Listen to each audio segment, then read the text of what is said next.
2 Samuel pasal 5. Daud menjadi raja atas seluruh Israel. Lalu datanglah segala suku Israel kepada Daud di Hebron dan berkata, "Ketahuilah, kami ini darah dagingmu. Telah lama ketika Saul memerintah atas kami, engkaulah yang memimpin segala gerakan orang Israel, dan Tuhan telah berfirman kepadamu, engkaulah yang harus menggembalakan umatku Israel, dan engkaulah yang menjadi raja atas Israel." Maka datanglah semua tua-tua Israel menghadap raja di Hebron. Lalu Raja Daud mengadakan perjanjian dengan mereka di Hebron di hadapan Tuhan. Kemudian mereka mengurapi Daud menjadi raja atas Israel. Daud berumur 30 tahun pada waktu ia menjadi raja. 40 tahun lamanya ia memerintah. Di Hebron, ia memerintah atas Yehuda 7 tahun 6 bulan.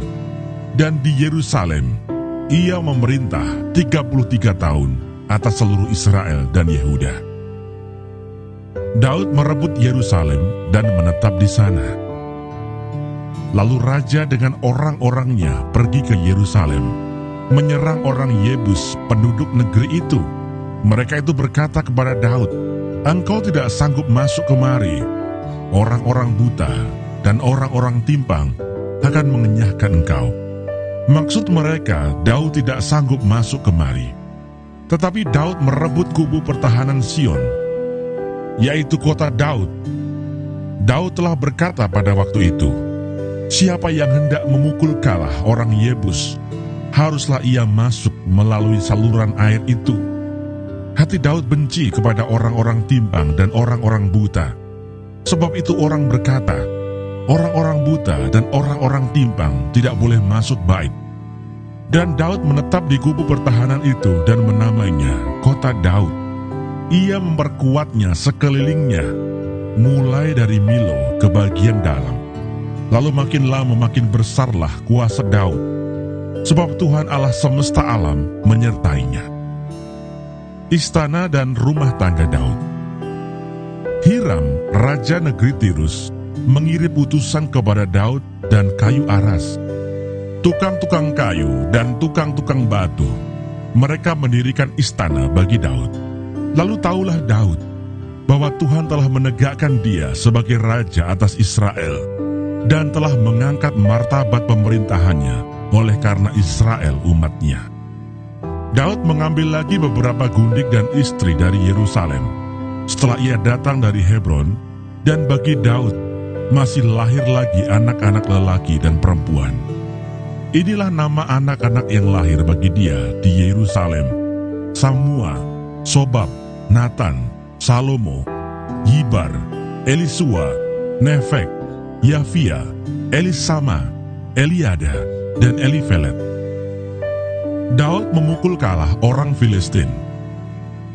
Ketika didengar orang Filistin bahwa Daud telah diurapi menjadi raja atas Israel, maka majulah semua orang Filistin untuk menangkap Daud.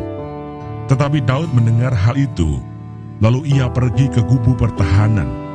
Ketika orang Filistin itu datang dan memencar di lembah Refaim, bertanyalah Daud kepada Tuhan, "Apakah aku harus maju melawan orang Filistin itu? Akan kau serahkankah mereka ke dalam tanganku?" Tuhan menjawab Daud, "Majulah, sebab aku pasti akan menyerahkan orang Filistin itu ke dalam tanganmu." Lalu datanglah Daud di Baal Perasim dan memukul mereka kalah di sana. Berkatalah ia, "Tuhan telah menerobos musuhku di depanku, seperti air menerobos." Sebab itu orang menamakan tempat itu Baal Perasim.